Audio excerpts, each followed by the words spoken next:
बिटिसिनि गाहाय खुंगिरि हाग्रामा महिलारिनि आंगो अनसुलि बिसि सेवली महिलारिखौबो बे समाव आसाम विधानसभायाव बिजाथि महरै मोनगोन नामा बा बिजाथि महरै बिथाङा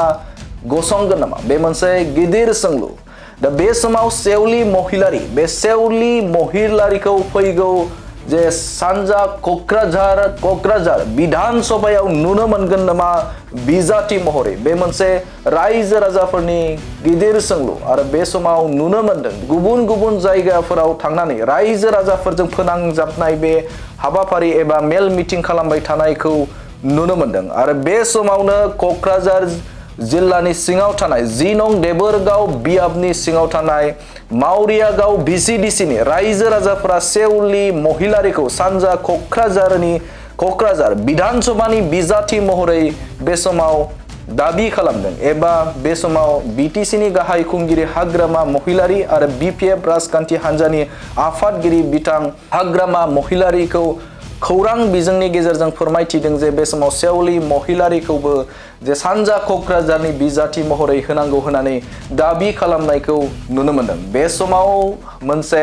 रायजो राजाफोरनि गेजेराव एबा बे समाव गोबां सुबुंफोरानो जे सेवली महिलारिखौ जे खौरां बिजों बे खौरां बिजोराव गोसारनाय बा होनायखौ नुनो मोनदों जे बे समाव बिथाङाबो जे विधानसभा बिसायख'थिनि थाखाय थियारि जादों आरो बे समावनो रायजो राजाफोरा एबा 10 नं देबोरगाव बियाबनि सिङाव थानाय मावरियागाव VCDCनि रायजो राजाफोरा सेवली महिलारिखौ बे समाव बिजाथि महरै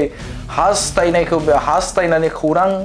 मेल खालामनायखौ नुनो मोनदों आरो बे समावनो मोनसे सोंलु जाखाङो जे बिथां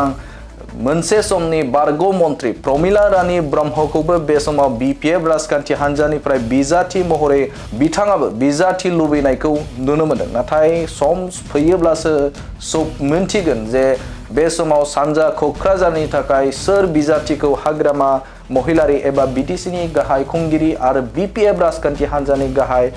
बिथां बे हाग्रामा महिलारिया बिजाथिखौ होगोन बेखौ फैबाय थानाय समावसो मिन्थिगोन। नाथाय बे समाव रायजो राजाफोरा सानजा कक्राझारनि थाखाय बिजाथि महरै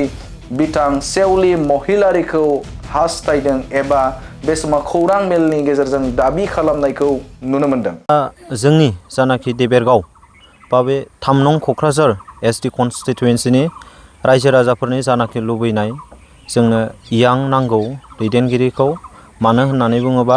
जोंहा ओनसोलाव जौगानायनिफ्राय लानानै लेखा फरायनाय आरो गुबुन गुबुन जेंना जेंसिखौ बोस्रांनो थाखाय जोंनो गोदान लिडार नांगौ।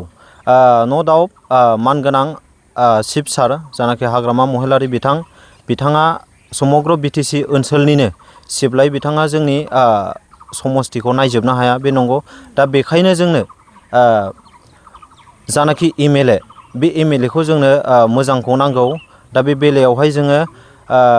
सेवली महिलारि मेडामखौहाय जोङो केन्डिडेट हिसाबै मोननो लुबैयो। जोंनि लुबैनाया बे जाय बिथाङा जोंनि थाखाय ओनसोलनि गासैबो जौगानायनिफ्राय लानानै सोलोंथाइनि बिथिं रांखान्थियारि बिथिं बा समाजखान्थि बिथिंखौ मोजाङै मोजां दैदेनलाङो। दा जों बेखौ हास्थायनानै ओनसोलनि रायजो राजाफोरा